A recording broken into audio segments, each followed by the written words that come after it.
তা আজকে তোমাদের লেকচার 72তে আদর্শ তাপ ইঞ্জিনের ব্যাপারটা বলেছিলাম। তার পরের স্টেজ হচ্ছে কি কার্নো ইঞ্জিন নিয়ে আলোচনা করব। তো দেখো, আদর্শ তাপ ইঞ্জিনে কী হয় যে এখানের যে পরিমাণ কিছুটা তাপ নেওয়া হচ্ছে, গৃহীত তাপটা হচ্ছে, সেটা কিন্তু সম্পূর্ণটাই কার্যে রূপান্তরিত হয়। এবার ঘটনাটা হয় কি যে সম্পূর্ণটাই কার্যে রূপান্তরিত হয়েছে, তার মধ্যে কিছু কিন্তু ইরোর থাকছে।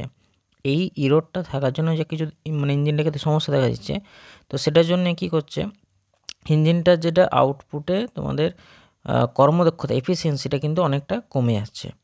ওই আউটপুটে কী হচ্ছে, ওই কার্যটা কিন্তু অতটা দিতে পারছে না যত পর্যন্ত দাম নিচ্ছে। তো এই সমস্যাটা সমাধানের জন্য বিজ্ঞানী কার্নো কী করলেন, যে কার্নো ইঞ্জিন ওর থেকে একটু উন্নত মানের, তাপ ইঞ্জিনের থেকে একটু উন্নত মানের ইঞ্জিন তৈরি করলেন। যেটা এটা কনসেপ্ট একটা, মানে বিশেষত এটা পসিবল, আদর্শ তাপ ইঞ্জিনের মধ্যে এটা পসিবল নয়, বাট এটা একটা কনসেপ্টের মধ্যে বলতে পারো। তো এটার জন্য কি কার্নো ইঞ্জিন প্রথম তিনি কনসেপ্টটা দিয়েছিলেন কার্নো ইঞ্জিনে।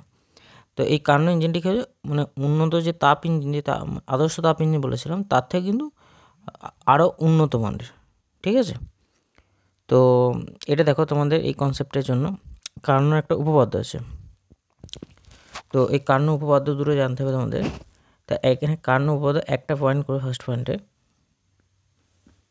কার্নো উপপাদ্য,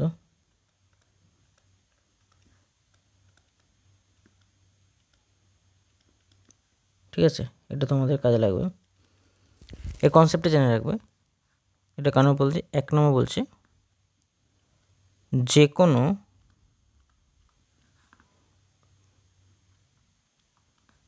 দুই নির্দিষ্ট তাপমাত্রার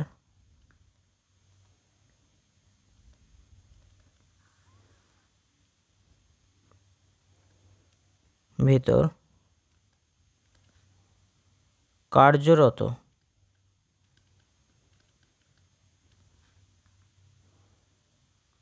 কার্নোর, মানে এখানে বলতে চাইছেন যেটা কি, যে কার্নো ইঞ্জিনটা সবথেকে, মানে তাপ ইঞ্জিন থেকে সবথেকে ভালো ইঞ্জিন, যার এফিসিয়েন্সিটা কিন্তু আদর্শ যে আইডিয়াল তাপ ইঞ্জিন বলো বা শুধু নর্মালি তাপ ইঞ্জিনগুলো তার থেকে কিন্তু বেশি। এটা বোঝাতে চাইছিলেন কার্নো ইঞ্জিনটা যখন কনসেপ্টটা দিয়েছিলেন। এটা কার্যরত কার্নোর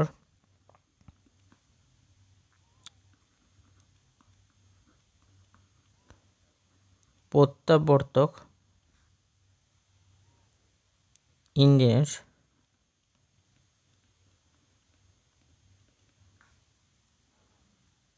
কর্মদক্ষতা অপেক্ষা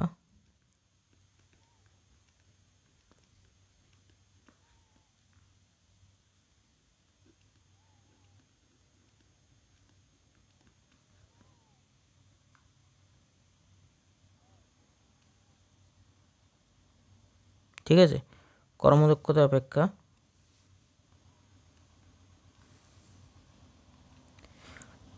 বলছে যে কোনো দুটি নির্দিষ্ট তাপমাত্রার ভেতর কার্যরত কার্নোর প্রত্যাবর্তক ইঞ্জিনের কর্মদক্ষতা অপেক্ষা ওই দুই তাপমাত্রার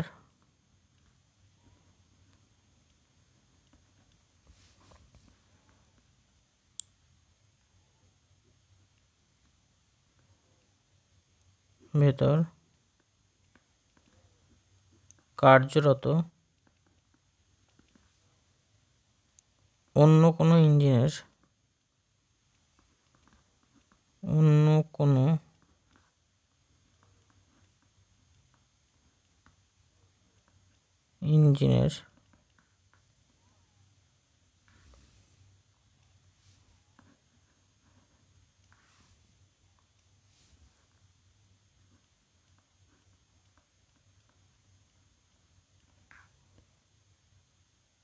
কর্মদক্ষতা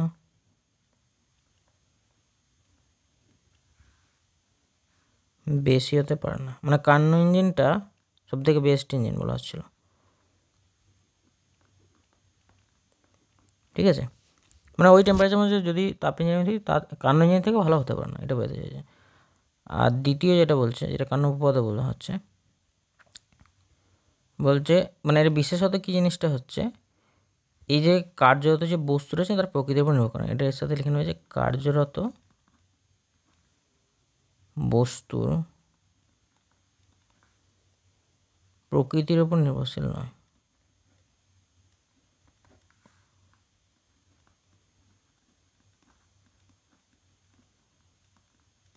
নির্ভরশীল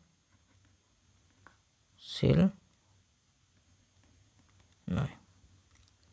এরপর এটা বলতে পারো যে কার্যরত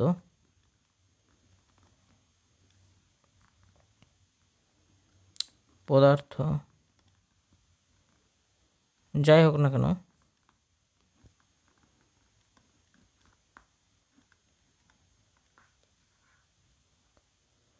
দুটি নির্দিষ্ট তাপমাত্রার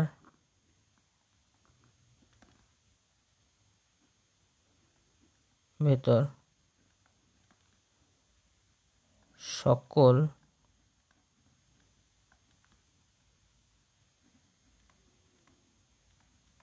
কার্নো ইঞ্জিনের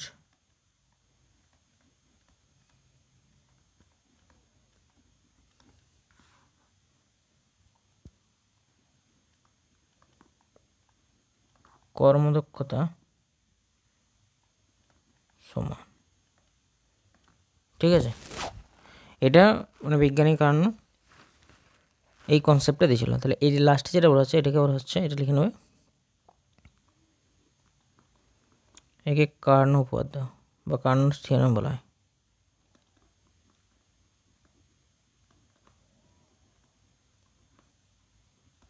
ঠিক আছে, এবার বেসিকটা কী বলা হলো যে এই কার্নো ইঞ্জিনটা কি হচ্ছে, মানে কার্নো ইঞ্জিনটা কিন্তু প্রত্যাবর্তক। এটা একটা কার্নো মানে তুমি বলতে পারো যে একটা সাইক্লিক প্রসেসের মধ্যে যে কার্নো চক্রটা ঘটে, সেই জন্য কার্নো চক্রের প্রসেসটা কিন্তু তোমাকে জানতে হবে যে কী জিনিসটা হচ্ছে এখানে। তাহলে কার্নো চক্র ব্যাপারটা লিখবে যে কার্নো চক্র জিনিসটা কী। এবং নেক্সট পেজে আমি তোমাদেরকে পুরো সাইকেলটা স্ট্রাকচারটা এঁকে দেখাচ্ছি। ধরো এটি কি হচ্ছে, এটা আবর্ত প্রক্রিয়া। ঠিক আছে, এটা বলতে পারো কার্নো চক্রটা যে এটি একটি আবর্ত প্রক্রিয়া।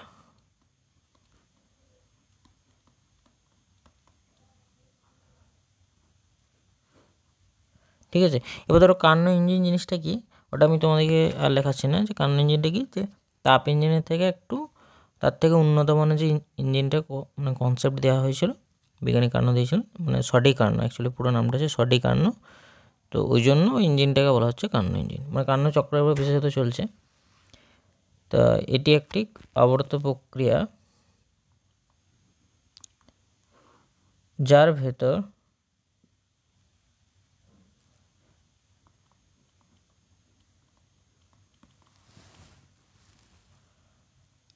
কার্যরত বস্তুকে প্রত্যাবর্তক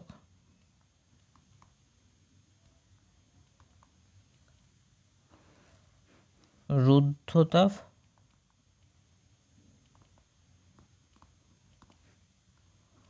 ও সমষ্ণ পরিবর্তনের ভেতর দিয়ে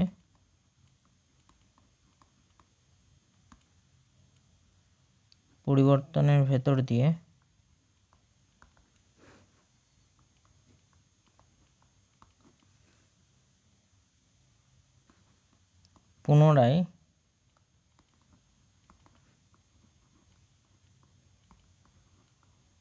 প্রারম্ভিক অবস্থায়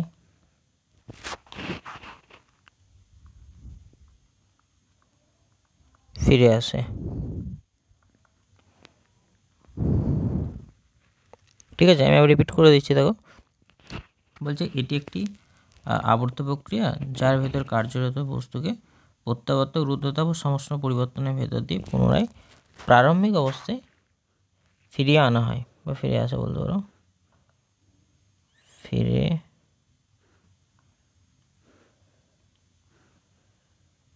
অবস্থায় ফিরিয়ে আনা হয়। ঠিক আছে, তো কার্নোচক্রের যে সাইকেলটা, এবার প্রত্যেকটা স্টেপ আছে। কার্নোচক্রের ছবিটা আমি তোমাদেরকে দেখাচ্ছি নেক্সট পেজে।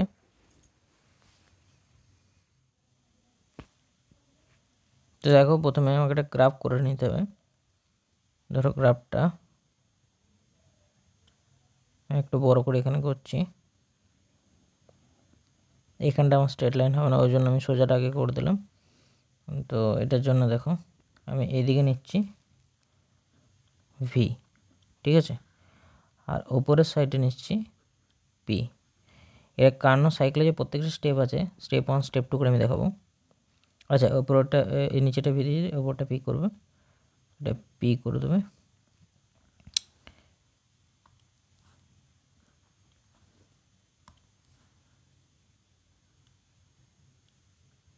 ঠিক আছে, এবার স্টেপগুলো কীরকম হচ্ছে দেখো। ঠিক আছে, এটা একটু বাঁকানো স্টেপগুলো হচ্ছে।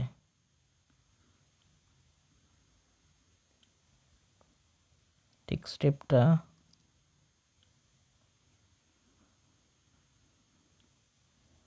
মানে এইগুলো, এই যে লাইনগুলো হচ্ছে না, এই লাইনগুলো একটু মানে এরকম একটু বাঁকানো গোল টাইপ করে হবে। ঠিক আছে, ওটা তোমরা একটু করে নেবে। আমার পয়েন্টের সমস্যা হলো, এটা সোজা যাচ্ছে না। তো এটার জন্য দেখো, এই যে এই লাইনটা নিচে ডট ডট দেবে।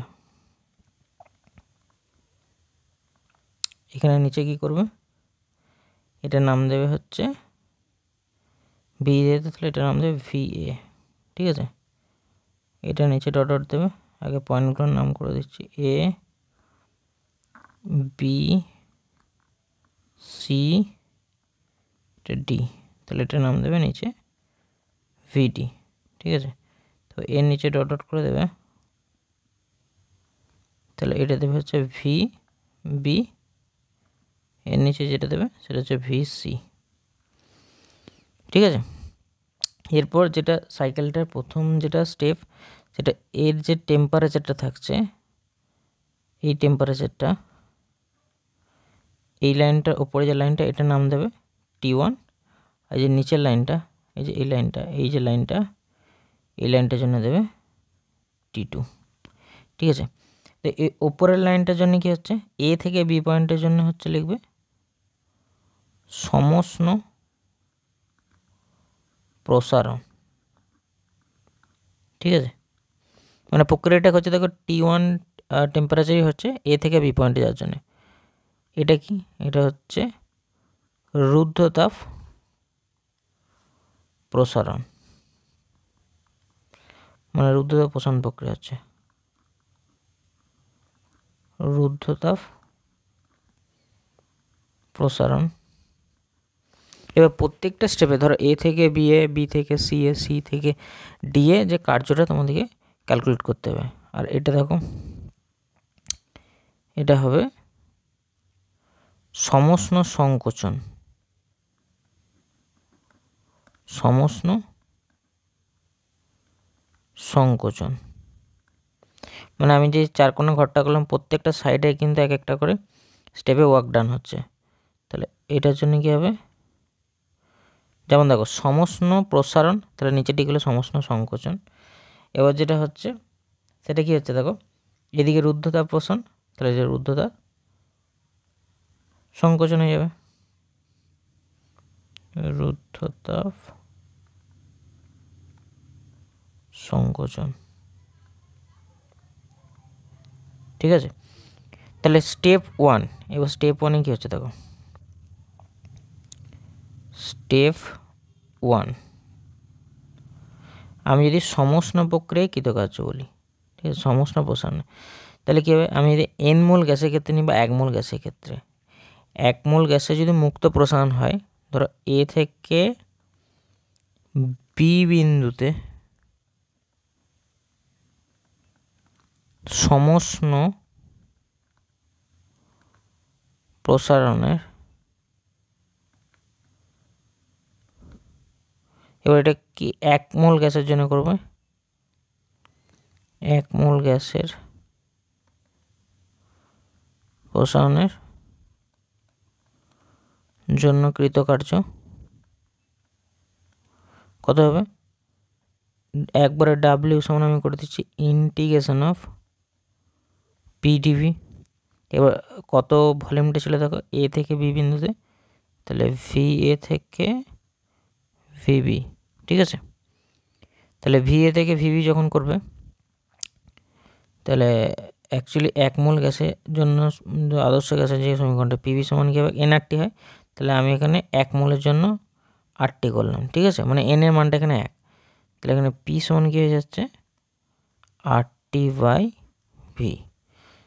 তাহলে সেরকম একইভাবে ধরো আমি এখানে বলতে পারি এটা পুরোটা সমীকরণটা P A V A VV RT by V DV.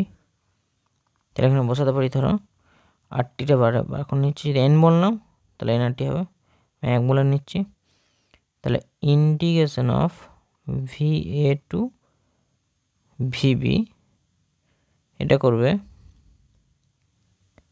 ধরো আরটি বাই ভি আছে, তাহলে এখানে 1 বাই ভি এর ডিভি। তাহলে এর যদি করো আরটি এলএন, মানে 1 বাই ভি এর যদি ইন্টিগ্রেশন করো তাহলে এলএন ভি হয়, ঠিক আছে।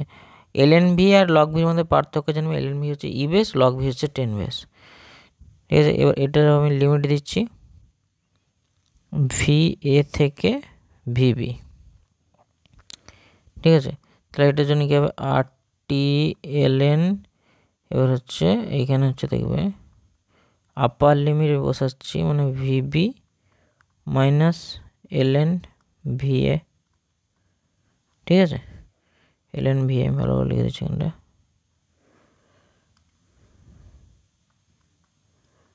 LN VA. তাহলে এটা আসছে তোমাদের RT LN VB by VA, ঠিক আছে। এটা তোমাদের এলো। এইরকম একইভাবে ধরো যখন আমি স্টেপ 2 এরটা দেখাবো, স্টেপ 2 এটা মনে রাখবে যে সমস্ত প্রসারণ যে কৃতকার্যতা এলো সেটা কি হলো, RT LN VB by VA, ঠিক আছে। এবার ধরো সেকেন্ড স্টেপ 2, তাহলে স্টেপ 2 এ কী হবে, মানে এই দেখো বি থেকে সি পয়েন্টে, তাহলে রুদ্ধতাপ প্রসারণে স্টেপ 2 এ, ঠিক আছে। স্টেপ 2 এটা করবে,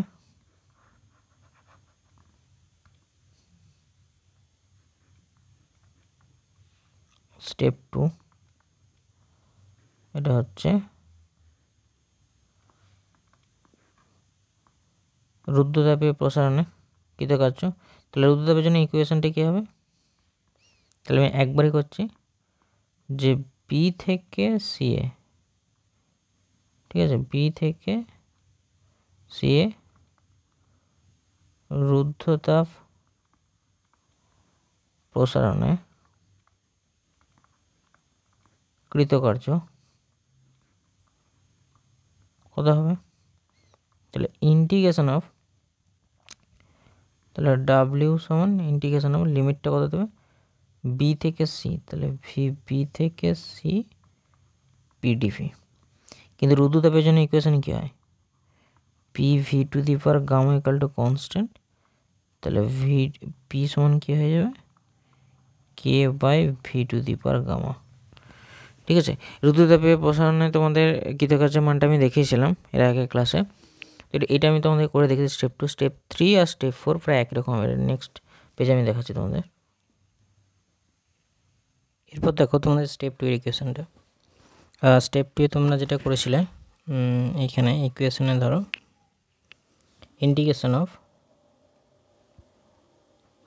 ভিবি টু সি, এখানে ধরো পি এর মানটা আমি আগে মানে পি ভি আবার এদিকে আবার লিখে দিচ্ছি, তাহলে ভি টু দি, এখানে যে পি এর মানটা বার করতে চাও তাহলে K by V to the power gamma, তাহলে এখানে মানটা আমি বসাচ্ছি K by V to the power gamma DV, ঠিক আছে।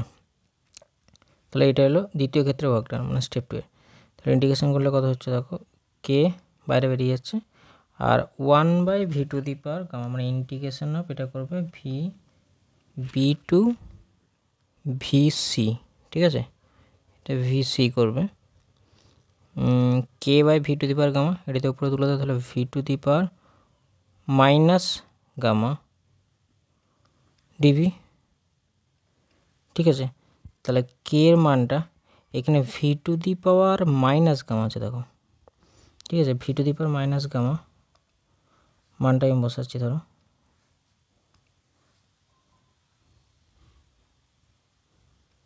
V to the power minus gamma জায়গায়, তাহলে এখানে মানটা বসালে V to the power 1 minus gamma by নিচে 1 মাইনাস গামা তার V B to VC.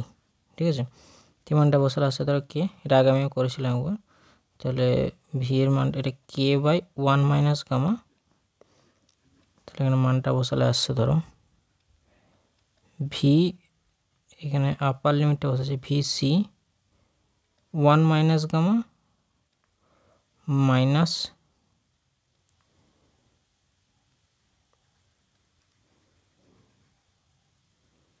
V B 1 minus gamma.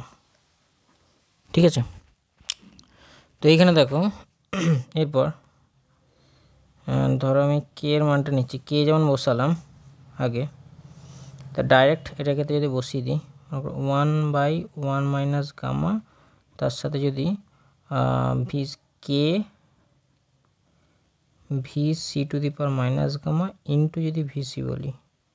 ঠিক আছে, মাইনাস এখানে যদি রাখো যে এরকম K V B to the power minus gamma, মানে এটা অ্যাকচুয়ালি করলে কী হচ্ছে দেখো, K V to the power minus gamma হয়ে যাচ্ছে। ঠিক আছে, তাহলে এইখানে ধরো এটা ক্ষেত্রে বোঝাতে পারো মাইনাস গামা ইন্টু ভিবি, তাহলে এখানে মানটা আসছে ধরো 1 বাই 1 মাইনাস গামা নিচ্ছে, এটা ধরো কে ভি, এই দেখো এখানে মানটা আছে K V to the power minus gamma জায়গায় আমি পি বসাতে পারি, P of VC minus P of VB.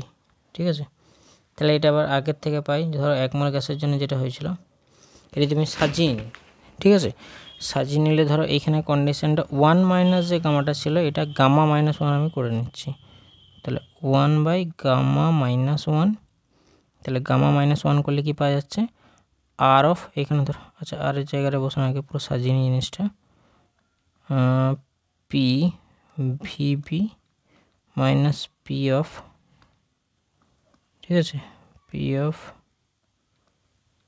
VC, তাহলে এটা হলো 1 বাই গামা মাইনাস 1 তার সাথে আর অফ, দেখো যে আমি স্টেপটা ওখানে করেছিলাম, তাহলে বি এর যেটাতে আছে, ঠিক আছে, বি এ দেখবে আর অফ টি ওয়ান আছে, মানে বি যে লাইনটা করেছিলাম এই যে এইখানে করেছিলাম এ, এইখানটা বি ওপরে, তারপর নিচে নামানো ছিল, তাহলে এই যে লাইনটা ছিল এই লাইনটা দেখবে টি ওয়ানের লাইন ছিল।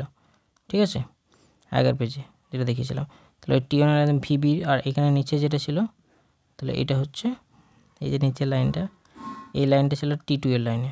ঠিক আছে, তো এটার জন্য আমি কী করছি ওপরেরটার জন্য দেখো টি ওয়ানে রাখছি, তাহলে আর অফ টি ওয়ান ওয়ানটা by R of T two. ঠিক আছে, এটা আমি পেলাম। ধরো এই মানটা পরের যেগুলো আছে তৃতীয় পর্যায়ে যখন আছে সম্প্রসারণ, এইগুলো হচ্ছে কি প্রসারণে যখন সংকোচনে করাবো, সংকোচনের ক্ষেত্রে এই স্টেপগুলো হচ্ছে আমি একইভাবে তোমাদেরকে দেখে দিই, যে দুটো স্টেপ আমি করে দেখিয়ে দিলাম, তৃতীয় চতুর্থ স্টেপটা মানে স্টেপ 3 আর স্টেপ 4টা কিন্তু তোমাদেরকে শুধু ক্যালকুলেশনের যে মানটা হয় সেটা আমি দেখেছি, মানে সি থেকে ডি পয়েন্টে যেটা উঠবে সেটার জন্য দেখাচ্ছি। এর জন্য ছবিটা আমি আগের ছবিটা থেকে তোমাদেরকে দেখাবো। দেখো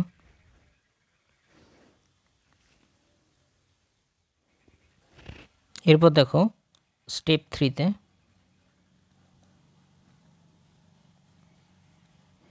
স্টেপ 3 যেটা হচ্ছে মানে বি থেকে সি থেকে দেখো ডিতে, সি থেকে ডি যাচ্ছে, তাহলে সি থেকে ডি এটি কি হচ্ছে সমষ্ণ সংকোচন। ঠিক আছে, তাহলে সমষ্ণ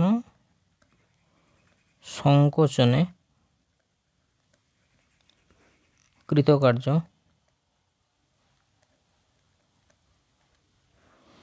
কত হবে দেখো, তাহলে ডাব্লিউ সমান এটার জন্য কি হচ্ছে, তাহলে আগেরটা ক্ষেত্রে যেমন স্টেপ 3 জন্য ভি সি থেকে ভিডিতে পিডিভি, ঠিক আছে। তো এই মানটা বসালে আসছে দেখো,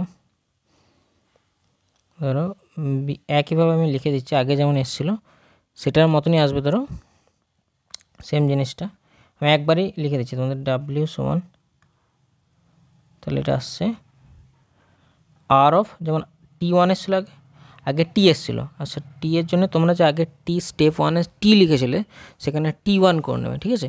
এটার জন্য কী হবে, T2 হয়ে যাবে, ওখানে ln ভিবি বাই ভিএ ছিল, ঠিক আছে। এখানে ln দেখো উল্টোটা হয়ে যাবে, ভিসি এ থেকে বি এর লিমিট যখন দিয়েছিলাম তখন বিবি ভি বিবি বাই ভিএ ছিল, এখানে সি থেকে ডিএল দিচ্ছি, ঠিক আছে। তাহলে ডিএল লিমিট দিলে কী করবে, লগ অফ ভিসি বাই ভিডি, ঠিক আছে, এটা করবে। তাহলে এরকম একইভাবে তো স্টেপ 4টা বলছি, ওটা আমি আর করে দেখাচ্ছি না, আগের মতনই সেম। এটি কি হচ্ছে ডি থেকে আবার এ, ডি থেকে এ রুদ্ধতাপ, ঠিক আছে, প্রসারণে, আচ্ছা এর রুদ্ধতাপ ওটা প্রসারণে ছিল, রুদ্ধতাপের সংকোচনে, এটা সংকোচনে কৃতকার্য, ঠিক আছে। কৃতকার্য এই মানটা কত হবে দেখো, ডি থেকে আগের মতো, এটা যেমন আগে যেরকম এটা এসেছিলো রুদ্ধতাপের প্রক্রিয়ার ক্ষেত্রে, তাহলে এটা ইন্টিগ্রেশন অফ লিখবে ডি টু এ, ঠিক আছে, পিডিভি। তাহলে ডি টু এ করলে কী হবে, আগের মতনই যেমন এটা আসবে, ধরো এটার ক্ষেত্রে একটা মাইনাস আসবে, ঠিক আছে। মাইনাস মানে কীরকম দেখো, এখানে মানটা আর of,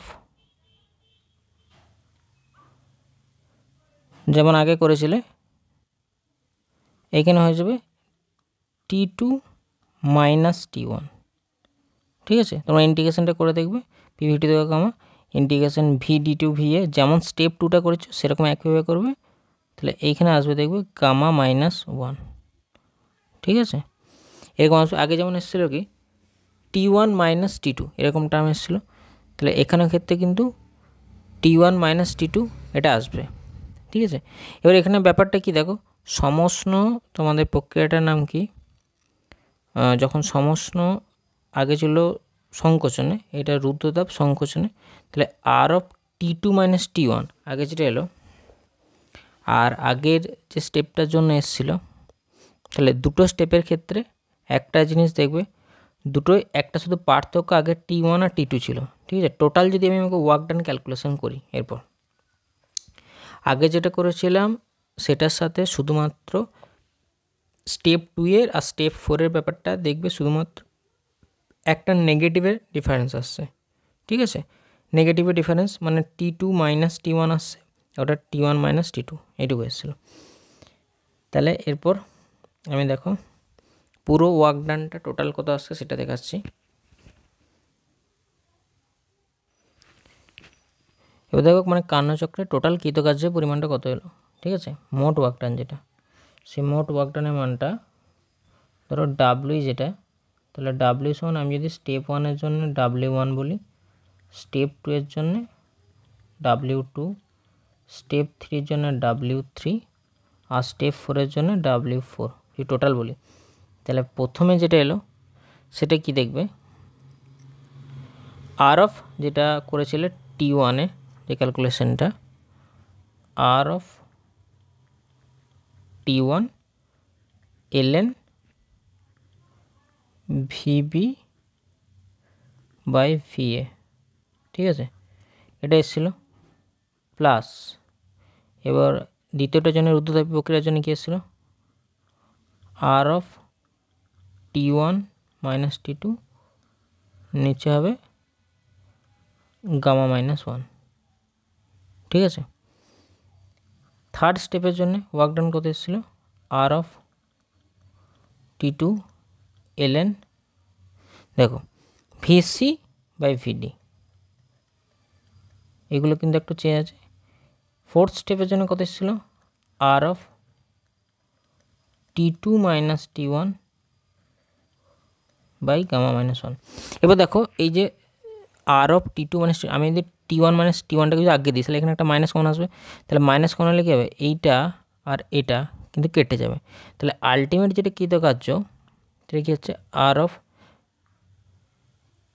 T1 ln VB by VA plus R of T2 ln VC by VD।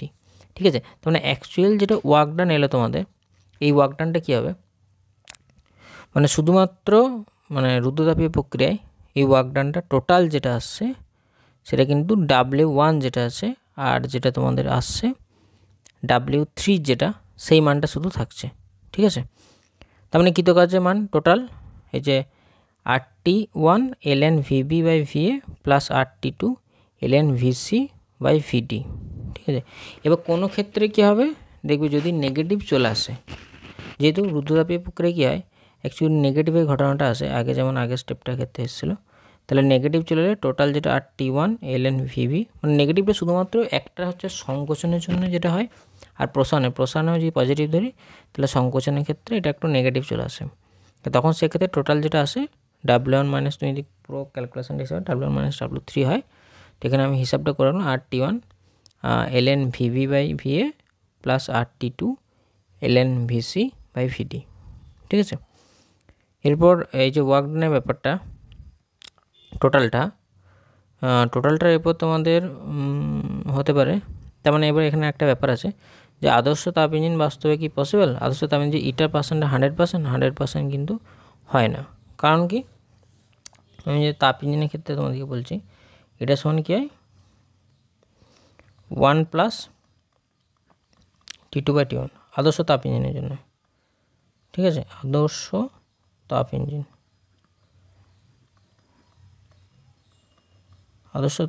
জন্য এটা হয়, তাহলে আদর্শ তাপ ইঞ্জিনের জন্য যদি এটা হয় তোমাদের, তাহলে এই যে পুরো মানটা, তাহলে এই মানটার ক্ষেত্রে তোমরা মাথায় রাখবে যদি এটার মানটা ধরো এখানে T2 এর সিঙ্কে কোনো তাপ যদি আমি নষ্ট না করি, আদর্শ তাপ ইঞ্জিন করে সিঙ্কে নষ্ট করে সিঙ্ক করে জিরো হয়, তাহলে অ্যাকচুয়ালি এটার মান আসছে যদি 100% করে 1 × 100% মানে 100%।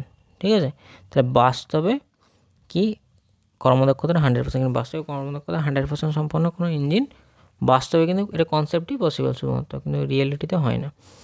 তো সেই জন্য এটাও একটা কিন্তু কনসেপ্টের মধ্যে, কারণ ইঞ্জিনের কিছু কিছু কনসেপ্টের মধ্যে আদর্শ তাপ ইঞ্জিনের যে সমস্যাটা দূর করার জন্য এটা করা হয়েছিল। এরপর তোমাদের এন্ট্রপি ব্যাপারটা একটু দেখিয়ে দিচ্ছি। এরপর দেখো এন্ট্রপি ব্যাপারটা, ঠিক আছে, এন্ট্রপি তো এই জিনিসটা কি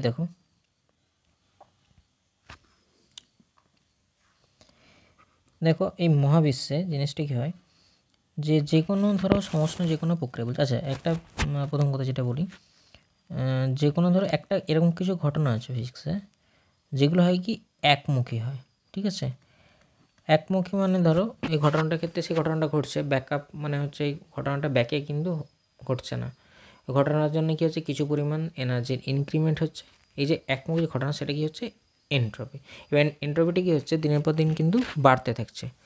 ঠিক আছে, ব্যাপারটা কি দেখো ধরো এই যে গ্যাসীয় কণাগুলো যদি মনে করো কিছু পরিমাণ এনার্জি থাকে, গ্যাসীয় কণাগুলো একটা পাত্রের মধ্যে গ্যাসীয় কণাগুলো ঠিক আছে।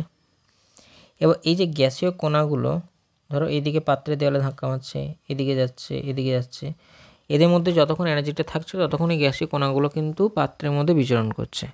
এই যে পরিমাণ এই যে বিচরণ করছে, ঠিক আছে, এই যে বিচরণ করা এই পাত্রের মধ্যে কী হচ্ছে ওদের এনার্জিটা ইনক্রিমেন্ট হতে থাকছে।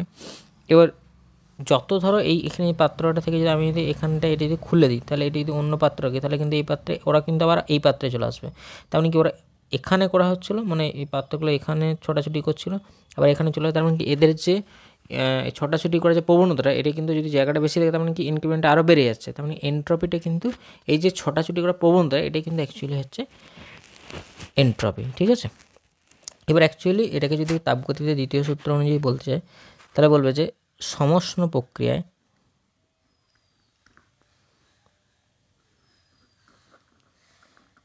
ঠিক আছে, যেমন বস্তুর তাপমাত্রা স্থির থাকে,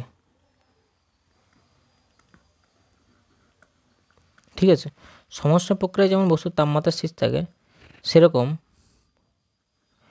একইভাবে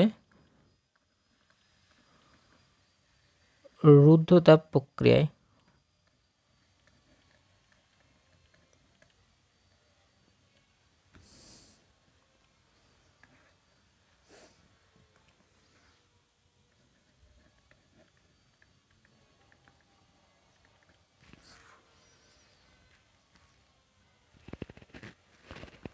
পরিপার্শ্বের সাথে বা পরিবেশের সাথে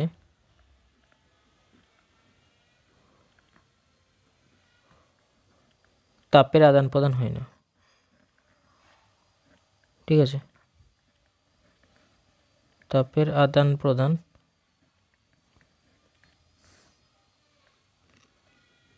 হয় না। এবারে কি হচ্ছে, যখন তাপের আদান প্রদান হয় না, এই যে মনে করো তাপের আদান প্রদান যদি হয় না, কিন্তু এদের মধ্যে কি হচ্ছে, তাপমাত্রা যেটা বলতে পারো কি তাপ শক্তি বা তাপমাত্রা কিছু সময়ের জন্য ধরো বাইরে থেকে যদি কেউ ওই গ্যাসীয় কণাগুলোর উপর বাইরে থেকে যদি একটা কৃতকার্য করা হয়, ঠিক আছে, মানে রুদ্ধতাপ প্রক্রিয়া যদি সম্প্রসারিত করায় গ্যাসটাকে কিছু পরিমাণ ধরো বাইরে থেকে কার্য করলে, তখন কী হবে, তাপমাত্রা আর তাপ বা তাপ শক্তি বলতে পারো কোনোটাই কিন্তু স্থির থাকে না।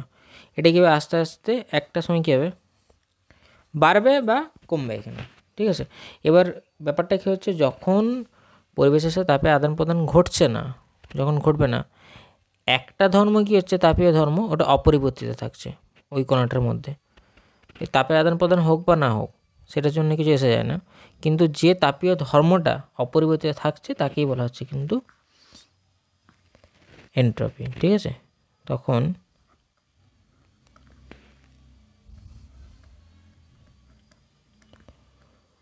বস্তুর যে তাপীয় ধর্ম অপরিবর্তিত থাকে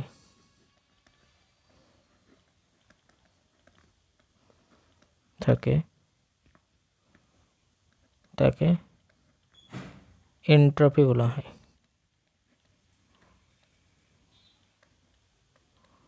এটা ক্লসিয়াসের তত্ত্ব অনুযায়ী। এবার এনট্রপি বৃদ্ধির কিছু সূত্র আছে, মানে এখানে এনট্রপি বৃদ্ধির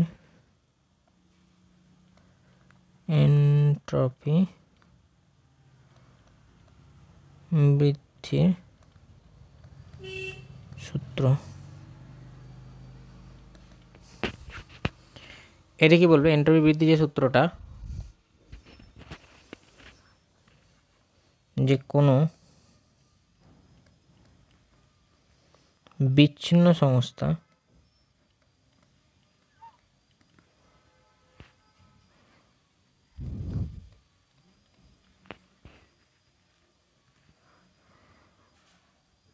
প্রত্যাবর্তক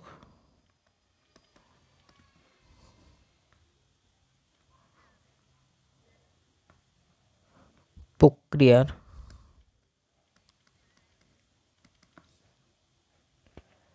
ভেতর দিয়ে গেলে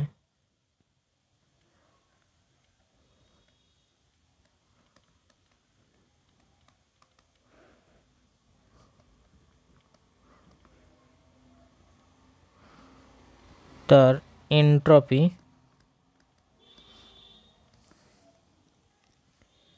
স্থির থাকে।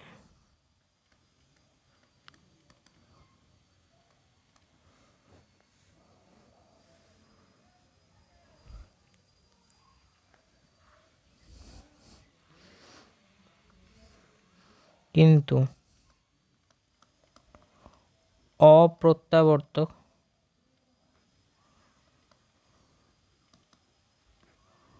প্রক্রিয়ার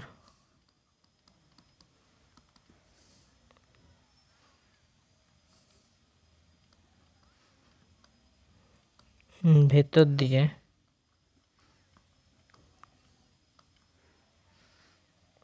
গেলে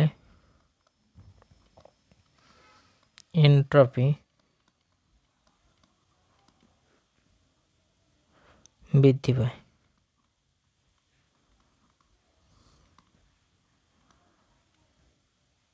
ঠিক আছে, মানে কি এনট্রপিটা যদি প্রত্যাবর্তী প্রক্রিয়ার মধ্যে দিয়ে নিয়ে যাওয়া হয় তখন কী হবে, যে এনট্রপিটা কিছুটা পরিমাণ কনস্ট্যান্ট থাকতে থাকে। আর অপ্রত্যাবর্তী মানে ধরো এই যে প্রক্রিয়াগুলোকে এনার্জি লস হয়, ঠিক আছে, যেখানে এনার্জি লস হবে সেখানে যত তুমি মনে করো ছড়াছড়ি করছো তো এনার্জিটা লস হচ্ছে, কিন্তু ওই প্রক্রিয়াটি অপ্রত্যাবর্ত ঘুরে আনা এনার্জিটা লস হয়ে যাচ্ছে যেহেতু, তাই এই প্রক্রিয়াটি এনট্রপিটা কিন্তু বৃদ্ধি পেয়ে যাবে। সেক্ষেত্রে মনে হয় ছুটছি আমি, ততটা পরিমাণ কী হচ্ছে, এনার্জিটা বৃদ্ধি পেয়ে যাচ্ছে। তার মানে কি, যেখানে এনার্জি লস হচ্ছে সেখানে বেশিরভাগ সময় কী হচ্ছে, মানে অপ্রত্যাবর্ত প্রক্রিয়ার ক্ষেত্রে এনট্রপিটা কিন্তু মানটা বৃদ্ধি পায়। ঠিক আছে, এবার তোমাদেরকে তাপ ইঞ্জিনের কিছু আগের দিন একটা কোশ্চেন দেখেছিলাম, এরকম টাইপের যে কোশ্চেনগুলো আগে দেখলাম সেরকম টাইপের কোশ্চেন এনট্রপি থেকে তোমাদের এখানে কিন্তু এই ছোটো ছোটো টপিক লগুলো শুধুমাত্র গুরুত্বপূর্ণ, আর তেমন কিছু নয় তোমাদের সিলেবাসে।